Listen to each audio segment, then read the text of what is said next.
কুষ্টিয়ায় এসে চলে আসলাম লালন সাইজির মাজারে। তো মাজারে বিশাল গেট দেখতে পাচ্ছেন, গেটটা পার হয়ে আমরা সামনের দিকে গুটি গুটি পায়ে এগোচ্ছি সেই মাজারের উদ্দেশ্যেই।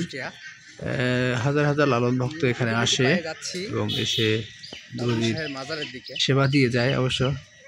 তো সে উদ্দেশ্যে আমরা সামনের দিকে যাচ্ছি, যদিও সেবা দিতে যাচ্ছি না, একটা পরিদর্শনের উদ্দেশ্যেই। তো সামনে এগোতেই বেশ ভালোই লাগছে, কিছুটা মুহুর্মুহু শব্দ আর সামনে যে একটা বাঁশির সুর আমাকে মুগ্ধ করছে। তো সেদিকে যাচ্ছি হাঁটতে হাঁটতে। বাজারের পাশে এক সাধু সন্ন্যাসী, যাই বলি না কেন, সে বাঁশি বাজাচ্ছে এবং বেশ ভালোই লাগছে। দেখতে পাচ্ছেন লালনের যে একতারা, সেটা তার মাজারের পাশেই দেওয়া আছে প্রতিচ্ছবি হিসাবে। তো এই পাশেই বসে বসে বাঁশি বাজাচ্ছে, দেখেন বেশ ভালোই লাগছে, শুনতে থাকেন।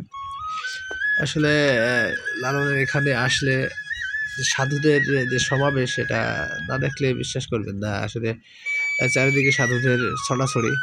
তো বুঝি না আসলে কোন দর্শনে তাদের জীবনকে পরিচালনা করে। যা হোক, বাঁশি বাজিয়ে যাচ্ছে। তো বাঁশি বাজানো, বাঁশি শোনার খাতিরে 10 টাকা জরিমানা দেওয়া লাগছে। জরিমানা বলা নাই, সে 10 টাকা চেয়ে নিচ্ছে তার খাওয়ার জন্য।